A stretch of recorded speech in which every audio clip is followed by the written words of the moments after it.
நீங்கள் ஈரோட்டில் இருந்திருக்காரு. 2 விஷயம் அவர் வாழ்க்கைக்கு ரொம்ப முக்கியமாக நான் கருதுகிறேன். அவரை கொண்டு போய் கோயில் தர்மகர்த்தா ஆக்குறாங்க.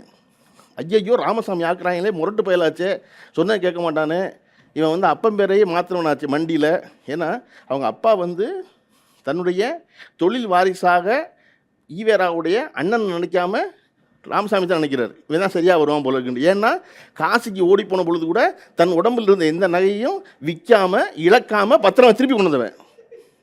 அவருக்கு அப்பாவுக்கு என்ன பிடிச்சிருக்குன்னா, பரதேசம் குறையும் கிளம்பிட்டான், காவி கட்டிட்டான், பிச்சை எடுத்திருக்கான், சரியா மொட்டை அடிச்சுக்கிட்டு இருக்கான். ஆனால் கொண்டு போன நகை மொத்தம் பத்திரமா திருப்பி வீட்டுக்கு வந்துருச்சு கூப்பிட்டு வரும்போது. அப்போ பணத்தை இவன் தான் பத்திரமா வச்சுக்குவான். இவன் தான் தொழில் வாரிசுன்னு ஆக்குறாருல.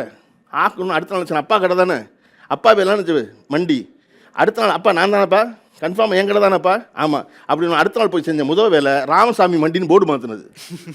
ஏன்னா இனிமேல் இதில் முடிவெடுக்கணும்னா இந்த கடை என் பேரால் இருக்கணும், அப்போ தான் முடிவெடுக்க முடியும். மறுபடியும் அப்பா பேர் வச்சுக்கிட்டு 10 பேர் வருவான், உங்கள் அப்பா காலத்துலேருந்து எனக்கு தெரிஞ்சது தான், எனக்கு கடனுக்கு கொடுமா, இதெல்லாம் சரியாக வராது. அப்பா கொடுத்துட்டாரு நடத்தணும். அப்படி தொழிலை திறம்பட நடத்துனதுனால அவரை கோயில் தர்மகர்த்தாக்குறாங்க.